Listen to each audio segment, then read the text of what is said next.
Who knows how long we're going to be going for if we do that. All right, so workshop today is keto and fitness, and specifically when we're talking about fitness, I want to just cover the topic of at-home fitness, not going to the gym and different type of exercises that you can do. Really, what I want to talk about when it comes to fitness, which is just going to be a small portion. Most of this is going to be about keto.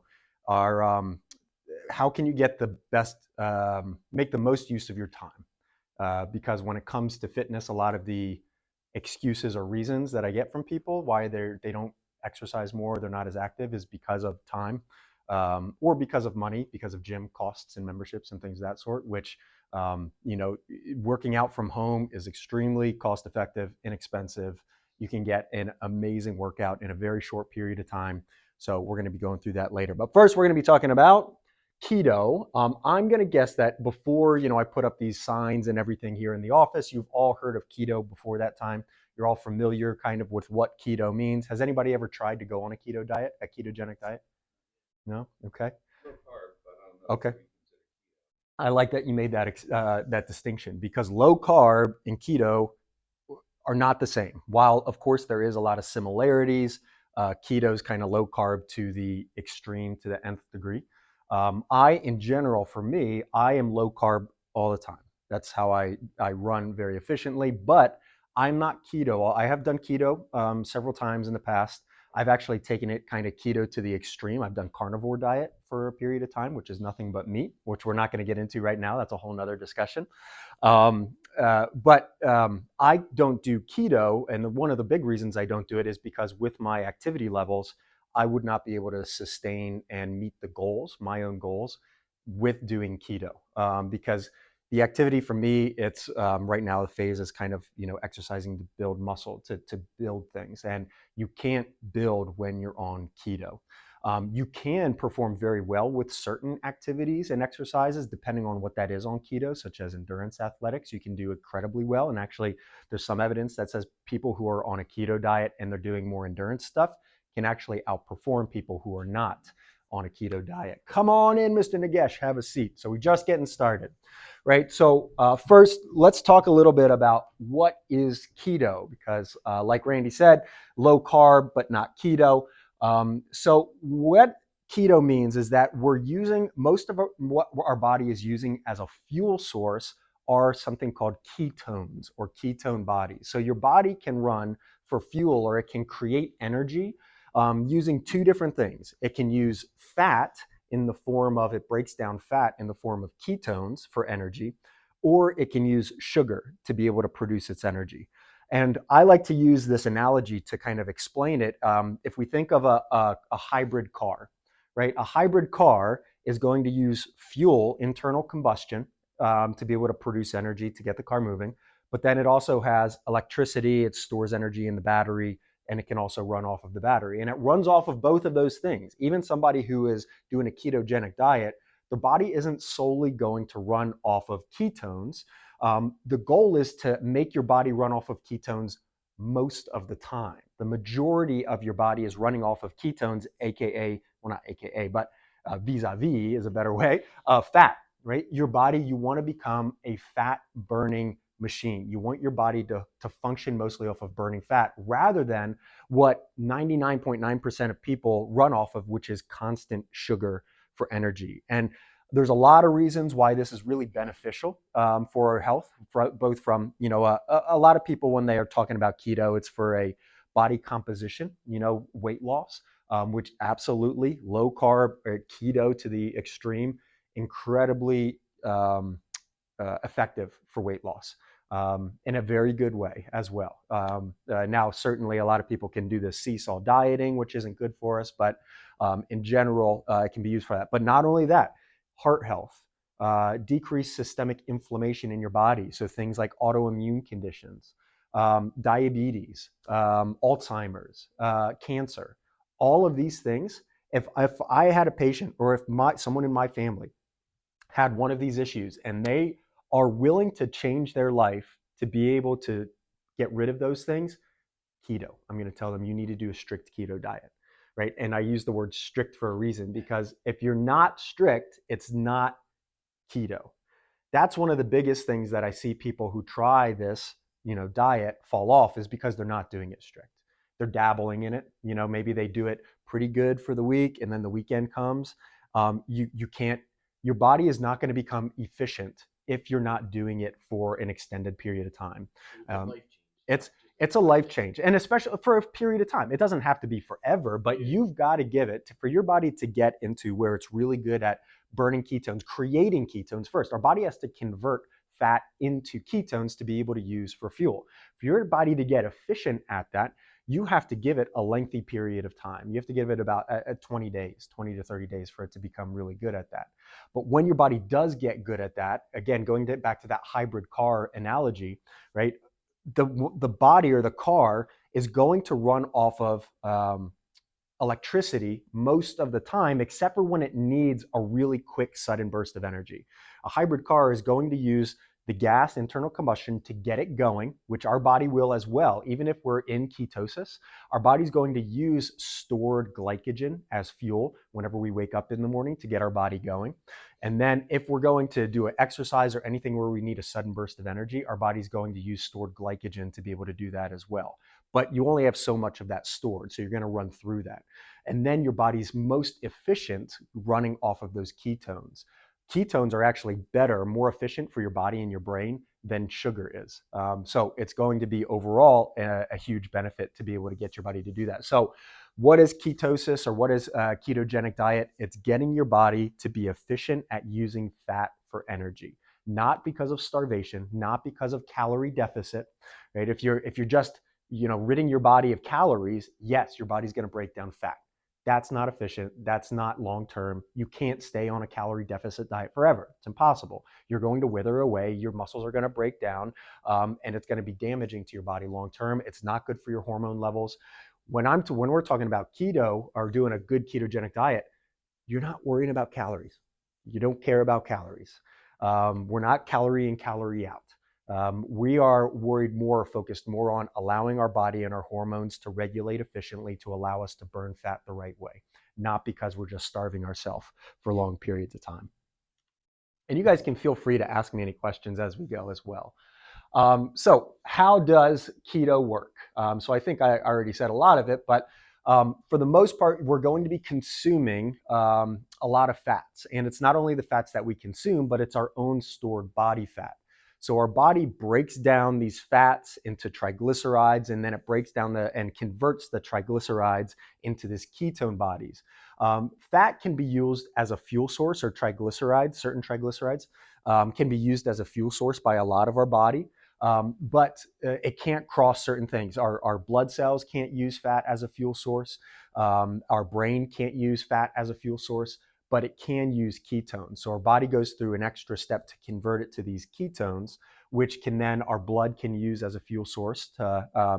We need energy in all of our cells, and our brain, which is actually incredibly efficient when it runs off of ketones, right? So how does it work? We have to extremely reduce the carbohydrate, but not just the carbohydrate, the proteins in our body. So this is a big distinction as well when it comes to a low carb diet. A lot of times, like think of used to be really popular, the Atkins diet, right? Is everybody, that was a high protein diet, right? You're going to minimize your carbohydrates. You're going to replace that energy or that fuel with high protein.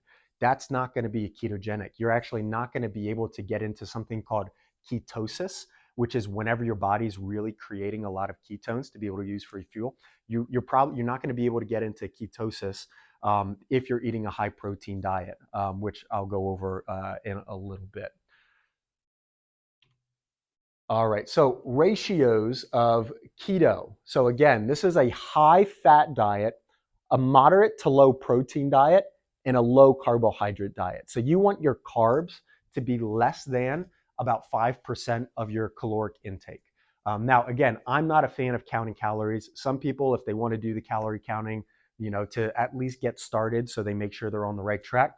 But really, it's just knowing what foods to avoid as much as possible and what foods to eat as much as possible. So if we want the majority of our food to be fat rich, we're going to eat, of course, foods that are rich in fat. Now, I think it would be very difficult, not impossible, but very difficult for someone who is on a vegetarian or vegan diet to eat keto, because the majority of fat that's coming in through the diet is from animal sources, is going to be from meats. It's not impossible. Certainly you can do it with nuts and with seeds and with avocados and with various good oils, with moderate legumes. Like you can do it, but it's going to be more difficult.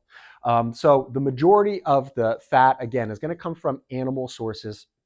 And that's why a lot of people, keto and carnivore, are kind of, it can be, carnivore can be keto, because it's just, all it is animal protein that you're going to be eating. Now on keto, again, you're going to eat more varied sources. Avocados are going to be amazing. I eat a lot of avocados.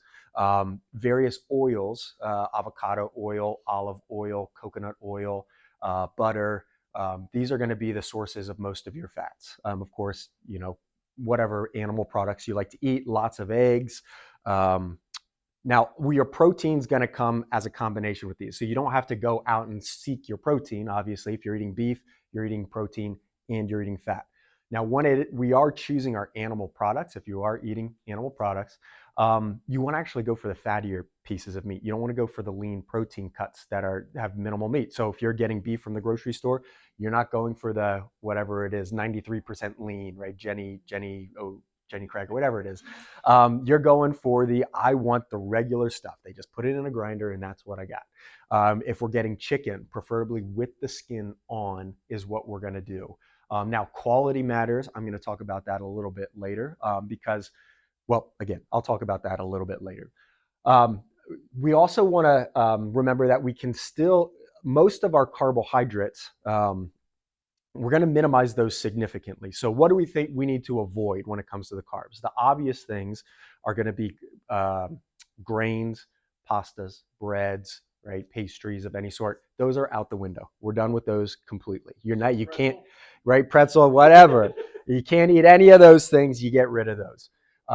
Because those are going to put you over the top super quick. I mean, it's less than, estimated, depends on the person, less than 50 grams of carbohydrates. If you have one meal with some sort of, bread, pasta, that's over 50 grams in one meal. So you're completely throwing that out of the question. Fruits, you are pretty much getting rid of your fruits. If you eat a banana, I think a banana is 30 to 40 grams of sugar. Right? Apples, very high in sugar. So you're getting rid of fruits. Now, what you can continue to eat are, in moderation, because they have sugar, are things like berries. Berries you can continue to eat, blueberries, strawberries, raspberries, etc. But you need to eat those in moderation, because there is sugar in those foods. The majority of your carbohydrates should be coming from vegetables. Should be the majority of your carbohydrates. Now, vegetables are a significant majority of the carbohydrates that are in vegetables are going to be fiber, which actually don't count against you.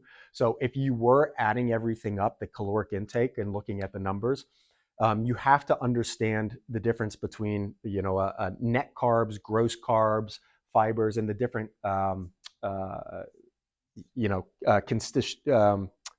components of what is considered a carbohydrate. So we're looking at the total carbs, so calculating the net carbs, which is what we're really interested in. We're going to take the total carbohydrates minus the fiber, because the fiber it's considered a carb, it counts as a carb, but your body can't break it down and we don't absorb it to turn into energy. So we minus the fiber and minus anything that's a sugar alcohol. So these are a couple of common sugar alcohols: erythritol, xylitol. There's a couple more: mannitol, sorbitol, anything that ends with that "all." Those are sugar alcohols. Your body really can't digest those very well, but they taste sweet. And this comes into play if somebody wants to they want to do a ketogenic diet, but they are a sugar addict, right? You make a lot of pastries, you eat a lot of sweet things. To go completely off that may be just about impossible. That may be what breaks their potential for going keto in the first place. So for those individuals, doing something sweet to at least wean themselves down off of it, just in terms of a mindset thing, using the sugar alcohols, and you can continue to make some baked goods with them. Now, whenever somebody gets more into keto and their body's starting to utilize it, I think getting rid of those things is going to be really beneficial as well, because whenever you eat something sweet, your body's immediately going to start thinking that it has something sweet, right? You're tricking your body in a sense. And some of your hormones are going to reflect as if it really was sweet, meaning your body's going to produce insulin. It's going to release insulin. That's going to take the blood sugars out of your body, and it's going to put it places into fat cells, into muscle tissue. That's going to deplete the sugar in your blood, which is going to lead to low blood sugar. That's going to make you hungry. So there's a cascade of things that happens whenever we're trying to trick our body that may not necessarily be beneficial for us. But that being said, you were doing the ketogenic diet, you're going to a birthday party, it's a holiday, or you're in the mood for something. You can get some of these sugar alcohols, and they make them in powders just like sugar, and it's a 1-to-1. Some of these things, I think Swerve is a very popular company. It's a 1-to-1 ratio. You just take out the sugar, put in. Obviously, you're going to want to watch out for the flours as well. So using like almond flours instead, and you can make a lot of pastries and pretty delicious things in that sense as well. All right, so some of the health benefits of keto.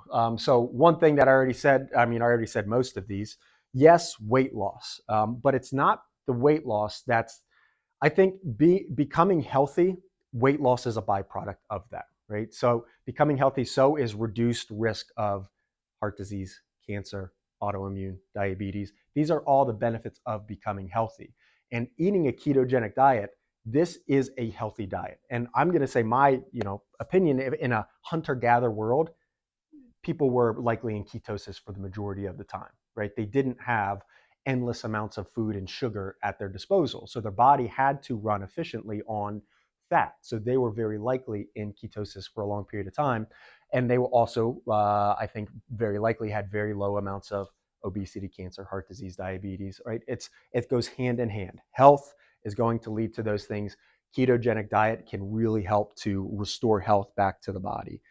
So some of the health benefits.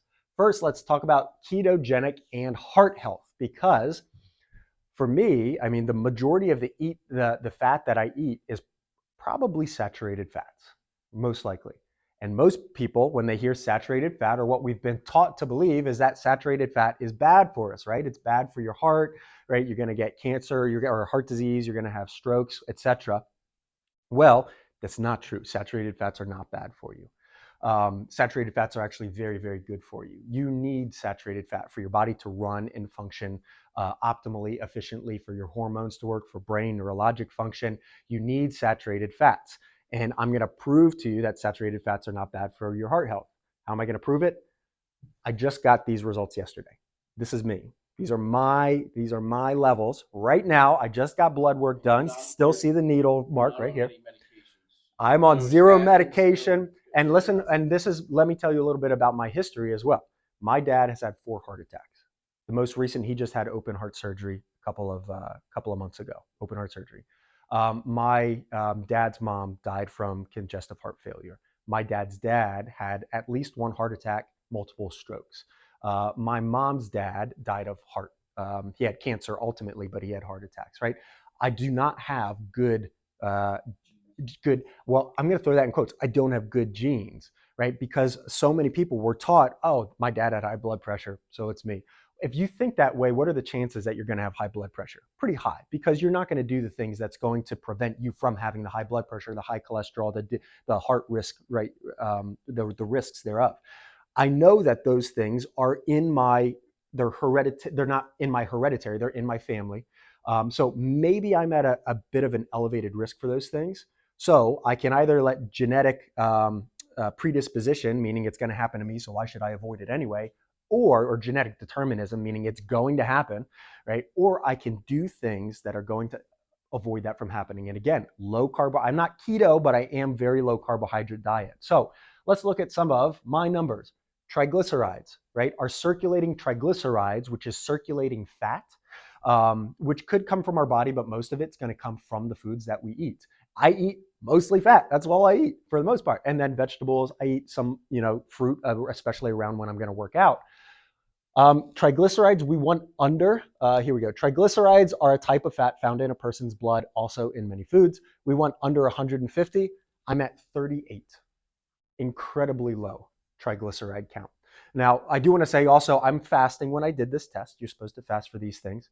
So if I eat, naturally my triglycerides are going to be a bit higher. But this is really important, that your body becomes efficient at things that it does often, right? So if somebody were to go from a normal diet, they were to go right on keto, and they were to do a test, they would probably have much higher triglycerides because their body just hasn't become efficient at it yet.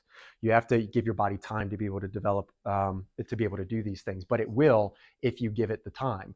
And this kind of also comes into why it's bad for yo-yo. Your body's never going to become efficient at it. And now you're eating more high fat and you are getting more high, triglycerides and things. And can that be deleterious or dangerous for you? It could, So if we're going to do this, you should do it correctly. Total cholesterol, we want under 200. I am at 145 milligrams per deciliter. LDL, low density lipoproteins, which is commonly referred to as the what cholesterol? The bad cholesterol, right? Bad cholesterol. We want that to be, I think it's under 130, if I'm remembering correctly. I'm at 59. And all I eat just about is fat. I'm at 59 milligrams per deciliter. My HDL cholesterol is at, which is commonly referred to as the good cholesterol, is at 75. Do you know how uncommon it is for the HDL to be higher than the LDL? That's incredibly uncommon. I'm eating a high fat diet, high saturated fat diet, and it's inverse of what most people who are eating a healthier, low fat, carbohydrate rich diet, theirs is going to be off the charts the other way. LDL is going to be much higher, HDL is going to be much lower. Again, and I want to read these things because the science behind this, the science supports low carbohydrate diet.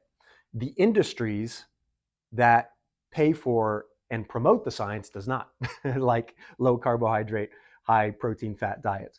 And our government institutions and the universities, unfortunately, I even just saw they came out with a new FDA food pyramid. And I think it said that Fruit Loops are better for you than, I want to say it was almonds or something, right? That's why, because it's low in fat. It's low in fat, but it's super high in sugar. That's all it is. Fruit Loops, for goodness sakes. It's processed crap, right? But industries, huge industries, have the money to be able to pay for lobbyists that are able to promote these things. So I just want to read through these really quick because it's crazy. What is LDL? Low density lipoprotein cholesterol is considered bad cholesterol. Elevated LDL cholesterol is associated with an increase in risk of heart disease. Yep, that's true. LDL cholesterol often increases with a diet high in cholesterol and saturated fats. Oh, really? Huh, interesting. I guess I'm just an anomaly in that case then. For many people, their LDL cholesterol is based on hereditary. Oh, really? Because I've got a pretty crappy hereditary when it comes to this. Lifestyle choices, including diet and many medications, are effective in lowering. Medication, yes, can medication lower your LDL?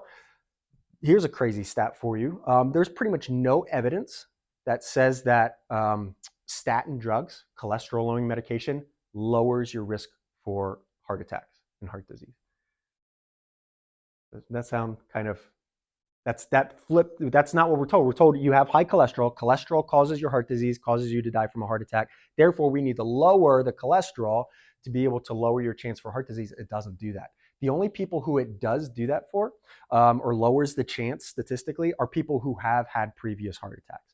People who have had previous heart attacks, if they lower their cholesterol, it's shown that it has a very, very slight decrease in the risk for subsequent heart attacks. People who've never had heart attacks, they have higher cholesterol. It doesn't necessarily, lowering their cholesterol doesn't necessarily mean they're going to decrease the risk. That's why looking at cholesterol in and of itself is not wise. There's other things that are going to be very predictive as well when it comes to heart health. And I have a video that I play every now and then, you may have seen it, that talks about a C-reactive protein, which is a very good predictor. And that's the reason it is because heart health is a determinant of inflammation, or to a large degree, I should say, of inflammation in your body. Now, inflammation and cholesterol, there's an association between those two. Very often when inflammation goes up, guess what else goes up? Cholesterol. Why is that? Because cholesterol, the job of cholesterol to a large degree is for healing. Whenever you have damage and inflammation in your body, your body produces more cholesterol to be able to go heal, help to send things to heal that area. If you have high inflammation, you're going to have more damage to your blood vessels in particular, if it's systemic inflammation, so your cholesterol goes up. So is it the cholesterol that's causing the problem, or is it the inflammation that's causing the high cholesterol? We lower the cholesterol with the statin. We do nothing about the inflammation. Not only do we do nothing for the inflammation, it actually gets worse because you just decreased your body's ability to heal itself. So you're at potentially a higher risk. And that's when a lot of the side effects of the cholesterol lowering medication. Great analogy that I heard someone say once. If we were to drive around Chester County and we see that there are fires popping up all over the place, right? There's all over, these houses are on fire. And at each one of these houses that are on fire, we see a fire truck and firemen there. We can use our deductive reasoning and say, well, there's fires, there's firemen at the fires, the firemen are setting the fires, those jerks, right? Is that the truth? No, that's what's happened to cholesterol. There's damage, there's heart blockage, the cholesterol is here, therefore the cholesterol is the problem. The cholesterol is there to heal the problem, it's there to prevent the problem from getting worse, right? So again, flip that on its head. Last one, when it comes to inflammation as well, you think that, eating this kind of diet, is it damaging to our body in some way? Normal CRP, I think we want it, I'm within the normal range. I want to say the normal is under 1 milligram per liter. I'm at 0.3 milligrams per liter, so incredibly low inflammation. And this isn't just for heart health, because this inflammation, when we think of any one of the chronic diseases that we're plagued with as a society, from heart disease, number one killer, cancer, directly associated with systemic inflammation in your body, autoimmune conditions, right? When we think about these things, eating a low keto diet, or eating a keto diet, a ketogenic diet, or a low carbohydrate diet is going to decrease the inflammation, because most of the inflammation that or the cause of most of the inflammation in most people's bodies is because of carbohydrates. Carbohydrates causes inflammation in your body. You're not going to get into all the mechanisms in which that happens, but that's the majority of it. So if someone, again, had any one of those conditions, eating a keto is going to help reduce the inflammation. And this is true for people who have just in general pain syndromes, right? It's things like back pain or neck pain, joint pain. Eating low sugar diet, very often, it's actually, I don't want to use the word funny, but funny. People more so around the holidays, Christmas, Thanksgiving, but especially Christmas, have flare-ups in their back pain. It's not a surprise, because they're eating generally a much higher sugar diet, because that's just what it is. And that just causes the joints in general. It causes the entire body. One of the reasons why, in addition to stress, why, heart attacks and things are so much more prevalent, and strokes around the holidays, but it causes the entire body to become more inflamed, which is going to lead to, if there's already damage to the joint, it's going to increase the inflammation, leading to more pain and discomfort in those areas. Right? Yes. So if that last slide that you Oh, just yeah. laid out, no, Yeah. no, it's fine. If it was high, Yeah. and it continued to be high, what would today's doctors and science tell you to do, or would they put you on a medication? Probably put you on a medication. Yeah. So with C-reactive protein, again, it's a sign of elevated inflammation in your body. So we're going to want you to decrease that inflammation. So multiple ways to do that. You could take a anti-inflammatory, a low-dose anti-inflammatory, which all anti-inflammatories, non-steroidal anti-inflammatories, um, uh, we think of these as being inert substances, like your Tylenols and acetaminophen, ibuprofen, naproxen, all of that. Over 6,000 people per year die associated with those medication, with those over-the-counter medication. They're not just inert substances. They do a number of things to our body. They can actually set us up for chronic pain syndromes as well. But then they may even go to another extreme and go more like a prednisone. And this is especially for people who have autoimmune issues, right? They need to decrease that inflammation, because it's causing all their joints to become inflamed and other things. So they put on a prednisone, which has a lot of deleterious effects for our immune health, for our connective tissues, causes a lot of problems. So Obviously, I would rather. There's a time and a place to take a medication, as if it's for very short term, especially, but much rather do it naturally. And a ketogenic diet is a great way for people to be able to overcome those issues. Weight loss. So keto, low carb. The reason why it's so great for, and it's pretty quick. If you're on a strict keto, it's going to be pretty quick to lose weight, and it's because you're ridding your body of the hormone that causes fat storage. So insulin, and that's insulin is a hormone. It's created by the pancreas or produced in the pancreas. Whenever you eat sugar, really when you eat anything, but whenever you eat sugar in particular, your pancreas has to release insulin because insulin is a gatekeeper. It opens up a gate on your cells to allow the sugar to go into your cells. So if you don't have insulin, you get high blood sugar, which is diabetes. They have to take insulin injections, insulin issues, if it's severe diabetes, to be able to lower their blood sugar numbers. Well, insulin is going to cause storage of that excess fuel, but where does most of that sugar go to? Where does it get stored? in the in the fat cells. Your fat cells are going to do the majority of the storage because there's only a limited amount of storage space in other types of cells, in your muscle cells. Most of it's going to go to the fat cells. So decreasing the sugar is going to decrease the insulin that your body releases, which is going to decrease the storage of the fat in your body. You're also going to become much more insulin sensitive whenever you decrease sugar, which means that your body, your pancreas, has to release less insulin to be able to store sugars. And that's important, especially in things like diabetes, because diabetes happens whenever your body's constantly creating insulin. It becomes insulin resistant because there's just so much that your cells, the receptors, get burnt out. Literally, they die and they go away. So your body has to create more insulin to get the same response. So decreasing that is going to lead your body to store less fat, become more sensitive to the insulin, which is going to help your body produce less insulin, which is going to lead you less, again, pathways that are going to be deleterious to your health, diabetes, but also just there's a litany of other problems that happen with high insulin levels. So we really want to limit the amount of insulin that our body's releasing. All right, keto and brain function. So the brain runs incredibly well off of ketones, actually far superior than it does on sugar. And one of the best reasons that this is, it gives you a constant source of energy, right? Your body's always going to be able to produce and release ketones. It's when it comes to blood sugar, it's going to be up and down, which is why, it's somebody who eats a high sugar diet, or just not a high sugar diet, just a standard diet where we have some sugars in, their energy is going to go up and down because it's going to be dependent on when they eat the sugar. Okay, now I feel good because I have the energy. Whenever the sugar dips, now I'm hungry again. I don't feel good. I feel lethargic. I feel, dizzy. I have to eat something again. Then I eat a snack. And that's the reason why they used to or they would recommend you need to eat many meals throughout the day to keep your metabolism going, to keep you on that high. It's because we're so used to eating sugar or using sugar as a fuel source.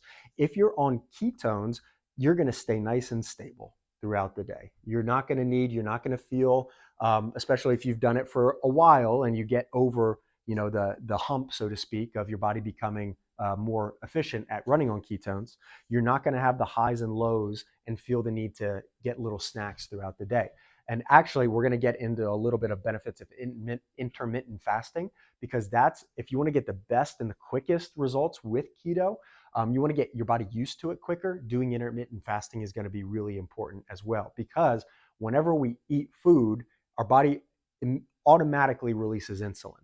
And again, that's going to have those blood sugar fluctuation effects, which is going to potentially cause us to get hungry again. So we actually want to minimize the amount of meals that we eat so that we're minimizing the effects of the hormone insulin on our body. But cognition, um, uh, uh, just memory actually improves. It's been shown to be incredibly beneficial, keto, for Alzheimer's and dementia. People with Alzheimer's dementia can benefit amazingly from an incredibly high saturated fat, low carbohydrate diet. They actually call Alzheimer's, has been called type 3 diabetes. It's directly associated, linked, correlated to high sugar diet and pancreas insulin function as well. So amazing for overall brain function as well. Keto and blood sugar, I already touched on this a lot.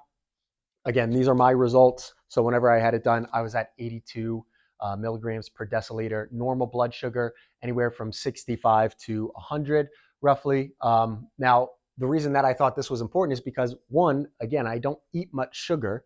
So how does my blood sugar stay where it needs to be? Why don't I have low blood sugar if I don't eat sugar? And that's because our bodies, as amazing as they are, can make its own sugar. The body, you need zero sugar. I did carnivore diet for, it was over a month, about 2 months, nothing but meat. It was steak, steak, little chicken, little fish, steak, what? Bacon, little bacon, right? That's all that it was. And I will say, my exercise, my workouts, I didn't have the energy as much because I wasn't giving my body. The body is efficient and it will create blood sugar, but that takes time for your body to be. It will make sugar, but it takes time. So you have sugar stores in your muscles, and if your workout's going to be maybe like a half an hour, you should be good. That's all you need. If it's going to be over that, you're going to run through those glycogen or the sugar stores pretty quick. Then your body has to make more sugar, put it back into. So it's not great if that's the type of workout that you're looking for, where you need the energy, which is for me most of the time. But the way that it's called gluconeogenesis, how our body makes blood sugar. Gluco means glycogen, so that's sugar. Neo means new, genesis means create. So your body will create its own blood sugar, and it will do that from proteins and amino acids. So our body will take, and this is one of the reasons why it's important that we don't have a high protein diet. Because if we had a high protein diet, a moderate to low fat, and a low carbohydrate diet, our body's going to see all this protein and it's going to say, hey, we could use this. What if we starve in the future? We're going to take this protein, we're going to turn it into sugar, and then we're going to store it in the fat cells, right? So it's not as bad as doing a high sugar diet. And that's why something like Atkins was still very effective for a lot of people. A lot of people don't know. Atkins was a doctor, he was a cardiologist. The way he came up with the Atkins diet is he put his patients on a low sugar diet and their hearts improved, their heart health improved, right? Again, sugar is a leading cause. But I'm able to stay within a normal range because my body knows that this is the range that our blood sugar is supposed to be in. And so it converts certain things like circulating amino acids that come through my diet, converts those into protein or into sugars to be able to allow, in my circulatory system, I need some sugar, as well as to be able to refill my glycogen store. So after a workout, I deplete the sugar that's in the muscles. My body will create more sugar and it'll put it back into the muscles. All right. So importance of quality. So there's, and I heard someone refer to it this way, there's clean keto and there's dirty keto, right? So clean keto is you are eating really good quality foods. You're eating, yes, vegetables, but it's more the quality. The thing that think is more significant is the quality of the animal products. Because animal products, if it's conventional, the stuff you buy mostly at the grocery store, the things that those animals are given or fed lead to those animals becoming highly inflamed and toxic. Because especially if we're eating high fat, we want the fatty pieces of the meat. Because whenever there's toxins inside of an animal, whether it's a human or some other animal, those toxins, the body's going to try to get the toxins out of the bloodstream because you don't want toxins just circulating through your bloodstream. So the body has to take those toxins and put them somewhere. It'll try to void out, a lot of it, but it'll also store some of them, and it stores those toxins into the fatty tissues, into the fat. So if you're eating a conventional animal that was raised on in a slaughter, pen or lot, that was given all sorts of antibiotics and vaccines and medication to keep them from dying. They were given food that's not natural for that thing, and that has a lot of toxins in it. Pesticides, herbicides, fungicides, they're consuming those things. It gets stored in the tissue, and then you eat that animal that has all these toxins. All those toxins are going to get into your body. Your body's going to take those toxins and it's going to store it in your fat cells. And because you're putting toxins in fat cells, you don't want your fat cells or the toxins to be circulating throughout the body. So the fat cells hold on to the toxins, meaning it's harder for you to lose fat, harder for you to lose weight. So eating those are going to make it more difficult for your body to be able to release the fat to be able to use for energy, and it's going to make it harder for you to lose weight.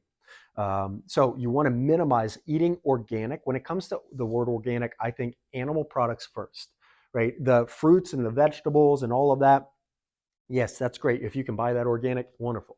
The first thing to eat organic are the animal products. So anything that you buy that comes from an animal, whether it's the animal itself or dairy products, to get that as natural as you possibly can, organic, preferably. Um, if it's like beef, grass fed. If it's chickens, free range, all of those things, because they're going to have the most natural food source as well. They're not going to be eating something that's not natural to their body. So good quality foods are going to get you the best results when doing a keto diet. And of course, it's just going to be the healthiest thing for you to be able to do. So Uh, over a period of time, if you've been eating those types of foods that yeah. you just described, so there's toxins still in your body, and Mm. will this help to eliminate those toxins out of your body? It will help to eliminate, and they will still be in your body. So your body over time is going to try to rid yourself of those toxins. Right. There are things that you can do to help your body to do that. Doing just certain cleanses. Yeah. You can look up all sorts of cleanses. Sure. Detox cleanses. But you can also, there's certain supplements with the cleanses. They're good, but they get rid of the toxins that are in your bloodstream, which is good, obviously. But they're not really accessing the cells. So you can get cellular detoxes that are usually going to be supplements that help to get the toxins out of your cells, put it into the bloodstream, and then your body tries to get rid of it. So there's actually, we don't have it here on the shelf, but there's a great detox that I do every now and then. We have through Max Living. It's a both. It's a cell detox and a body detox. It's two different supplements. It comes in a kit, and it does both. It gets it out of your bloodstream. Uses charcoal and things to bind to it, and chelating agents, which binds to toxins, and it helps to get it out of your cells. And that's going to help with the weight loss, and that's going to help with the energy. So doing that is a great thing to do. Maybe even doing that before going full keto, so that you're not doing too many things to your body at once. Because starting detox, you may feel a little not great. Yeah, because you're releasing these things and your body's getting rid of them. Right. What should it not be? Right. So it shouldn't be, I'm just going to eat any fat, what should it not be? This. Whenever, again, Atkins, I remember there was a Burger King commercial saying the Whopper is Atkins approved. And what was the Atkins approved? It was just the beef patty of the Whopper, right? Garbage. We shouldn't just eat garbage just because it's incredibly low carbohydrate, right? We should really pick where are the sources coming from, what's the quality of the foods, not just say it's low fat. And I also say what it should not be is it I some people who eat keto, go keto, they look up keto recipes all the time, and they make all of these keto, especially a lot of keto sweets. It shouldn't be. We're just going to look for the keto recipes so that we can get the sensation as if we're still eating sugar. If that makes sense. Because that's not going to, it will work to a degree. It's not going to be the healthiest thing for you. And it's going to be, I think it's not going to be sustainable, right? To be able to do it that way. I think you have the majority of your plate is your protein, whatever that may be for you. And then you have your vegetables, whatever that is, steamed, sauteed vegetables. And that's it. That's majority of your meals should be that throughout the day. All right, keto flu. So just like detoxing, if you start a ketogenic diet, you're not going to feel great right off the bat, most likely, because your body is not efficient at using ketones as energy sources. Your body is very efficient, unfortunately so, at using sugar. So whenever you try to get off the sugar, your body's going to want to go back to the sugar. It's an immediate fuel source for it. It's going to help you to feel good. It's going to even release like endorphins. It's a literal addiction. Sugar is just as addictive, I think, as cocaine. Whenever they look at brain scans of people doing those things. So it's a literal addiction. You're not going to feel great coming off of it. So especially some really important things to do if you go keto is to hydrate more than you normally do and to get extra electrolytes. Very often, people are void of electrolytes, and that's going to help if you take extra electrolytes. That's going to help to reduce the overall keto effect. So there's a lot of things you can do. You can get an electrolyte drink, not like a Gatorade or something, but they make just electrolyte packets that you can put into water. Sometimes they're flavored. You can get pickle juice is actually incredibly good with electrolytes. So eat pickles and yeah, take some pickle juice. Really great. Yeah, it's really good for you. All right, intermittent fasting. So, intermittent fasting is going to be really helpful in a lot of ways whenever you're doing a ketogenic diet because it has similar effects to the hormones that an intermittent ketogenic diet is going to have on you, namely the blood sugar effects and insulin in particular. So, intermittent fasting is going to allow that help your body to stop using sugar as a fuel source and stop the constant barrage of insulin inside of your body. So if you're targeting it from I'm not going to eat the sugar and that's going to reduce the overall insulin production, even if you were to just not eat the sugar, but you're eating all the time, every time you eat, your body releases insulin or it creates insulin, insulin, insulin, insulin. And again, that's going to make you hungry, hungry, hungry, hungry. Whereas if you were to just decrease your body's insulin production via you're not eating constantly, your body produces less insulin, your blood sugar stays more normalized throughout the day. You're not going to feel hungry as often. It's going to help you to get into ketosis much sooner. So intermittent fasting, generally a good rule of thumb, a good intermittent fast is to no eating for 16 hours, eating for 8, preferably just 2 meals, but you could do more than that if you absolutely needed to for some reason. So let's say you eat at 10 a.m.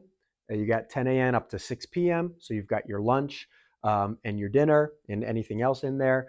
And then you don't eat outside of that. So that's a great intermittent fast. That's going to help you. And again, just 2 meals. Some people would benefit really just to do 1 meal a day, especially if they really, really insulin resistant and more on the diabetic spectrum.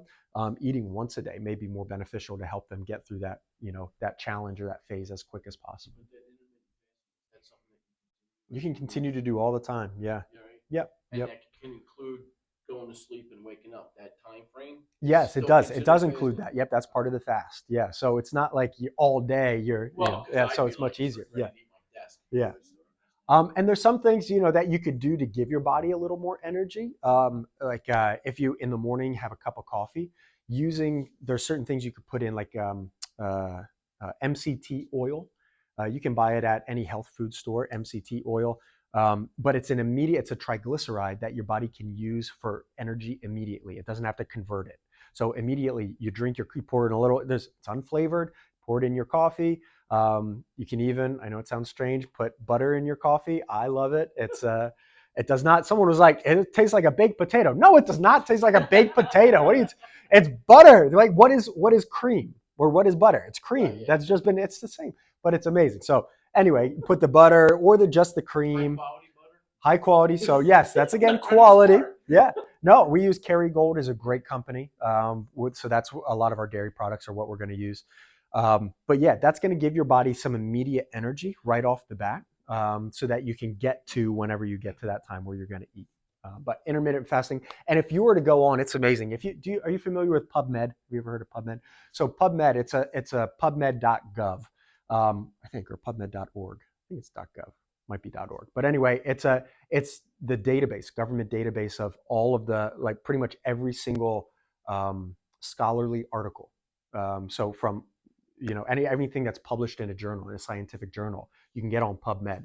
So you go on to PubMed.gov or .org, whatever it is, and if you were to type in, intermittent fasting and this is the same with keto, but intermittent fasting and cancer, intermittent fasting and heart disease, intermittent fasting and dot dot dot, ketogenic diet and dot dot.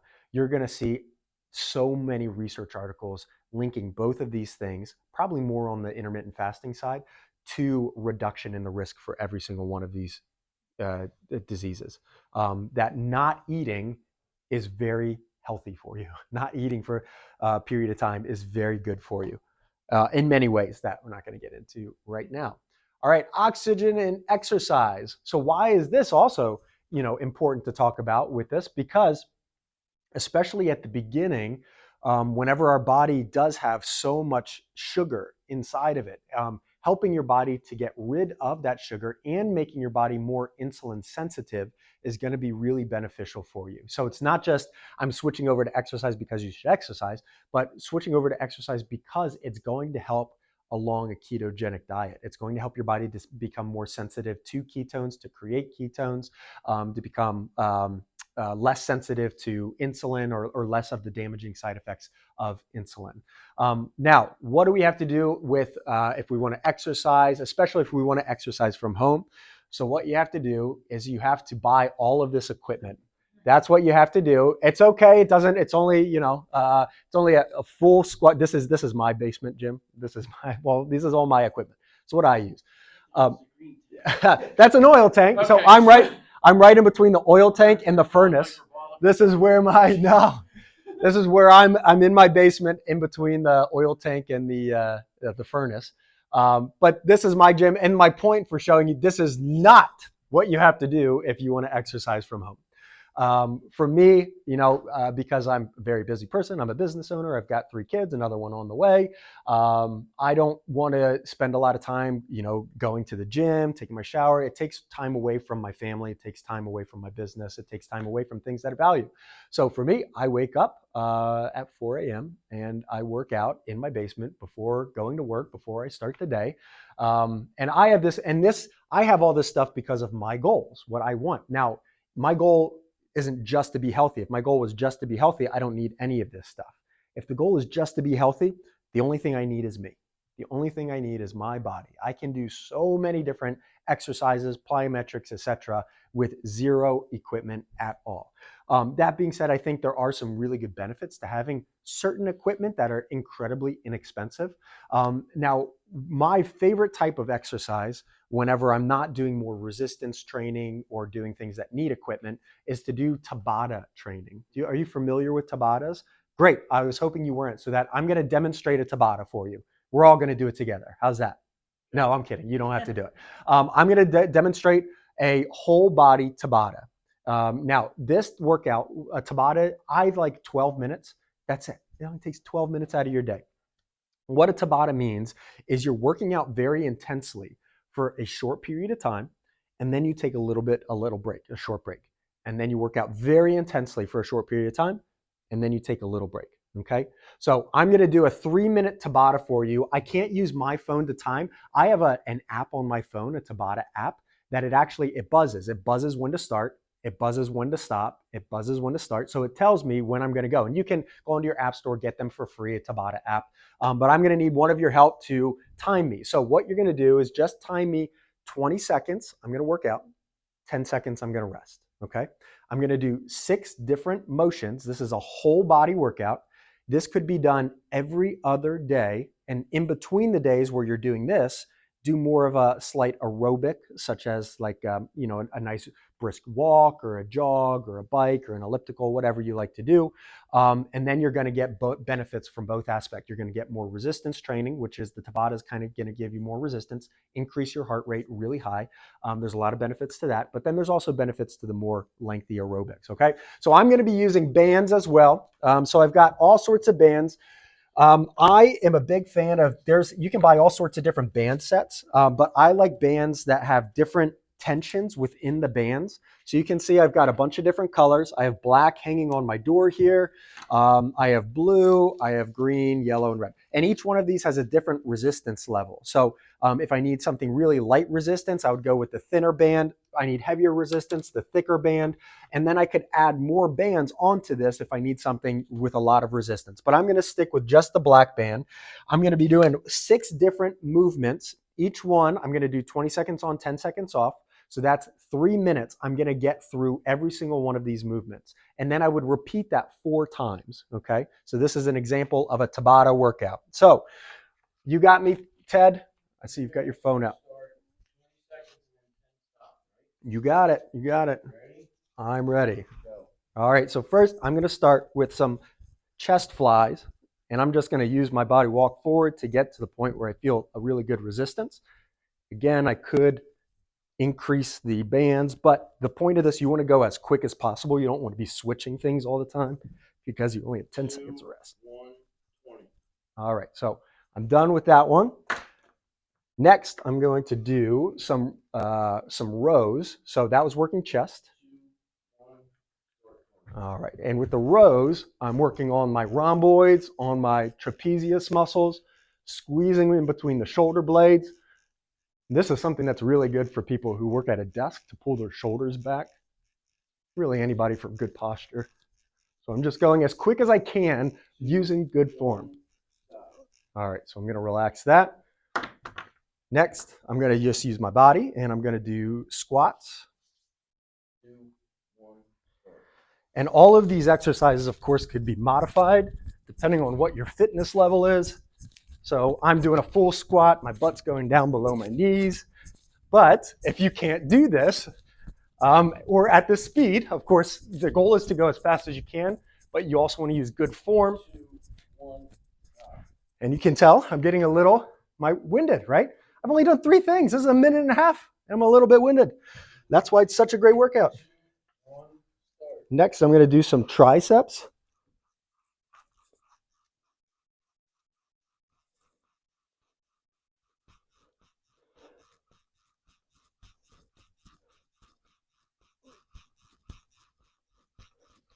Three, two, one, stop. All right, feeling the burn. And there are so many ways that we can use the bands. Next, I'm going to do biceps.